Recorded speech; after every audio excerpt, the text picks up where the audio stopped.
is disrupted, your influence is the first casualty. Leaders are struggling to engage their teams.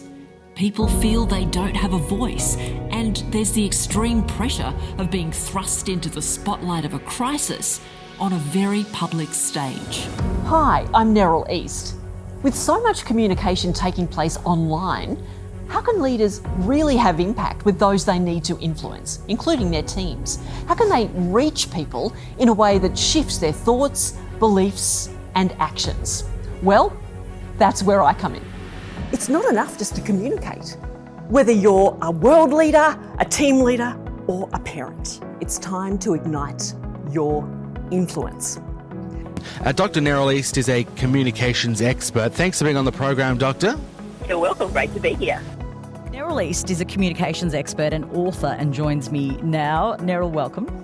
Thanks so much for having me on the program. In my presentations and workshops, I show leaders how to be heard, to stand out and to command influence, whether they're talking to someone in the same room or on the other side of the globe. So Jacinda Ardern understands what I call the duality of influence. It's yin and yang. There are two equal sides to it, and you need both of these qualities in equal measure.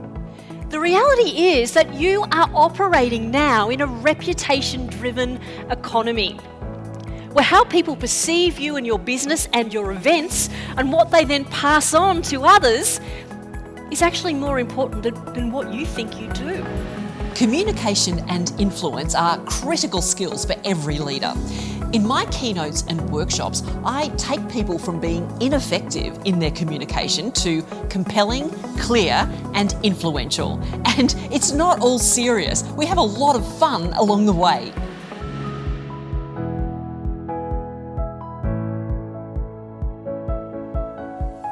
But going into a conversation or a meeting or a presentation, have an intention for what the outcome is going to be. You're not necessarily going to get it every time, but just having that picture, again, is going to give you inspiration.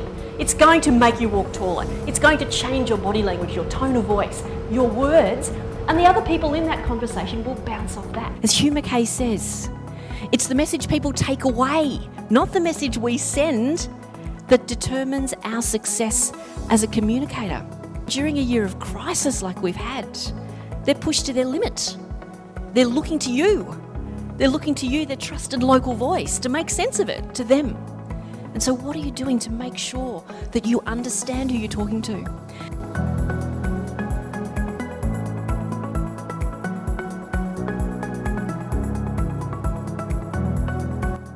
Those of you who've worked in the media will know that churning out stories is like churning out sausages. And so all your beautiful council content that you're feeding the media is really just filling for their sausages.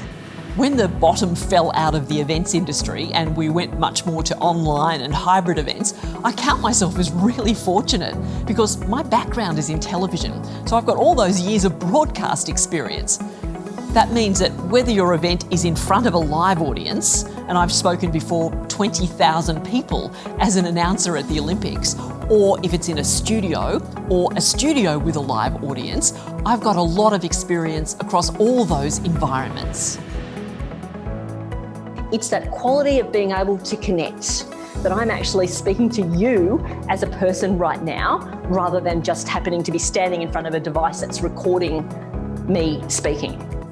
The audiences I speak to are really diverse, from the highest levels of government. In fact, I'm not even able to talk about those clients. We can't just have a Zoom meeting, we have to meet on secure video link. To leaders and teams in all types of organisations, from emergency services to early childhood educators, engineers, local councils, businesses, not-for-profits, and everything in between. Trust. That's the number one thing that we need to be creating through the camera lens. And that can be a little more challenging when you don't have that whole of body communication experience to draw on. Would you agree? You know, having influence starts with an outstanding reputation. Focus on getting the inside of your business right, so your organisation's behaviour matches its values. I often refer to this as your business body language. So how about you? Is your world expanding or contracting? as you move through your life. Remember, you always have the choice to add new spice and flavours to it. And my final tip is look at those two areas, character and competence, and decide which one of those you're going to build up to strengthen your influence. Because if you put those two together, people will only say amazing things about you. And that is how you ignite your influence.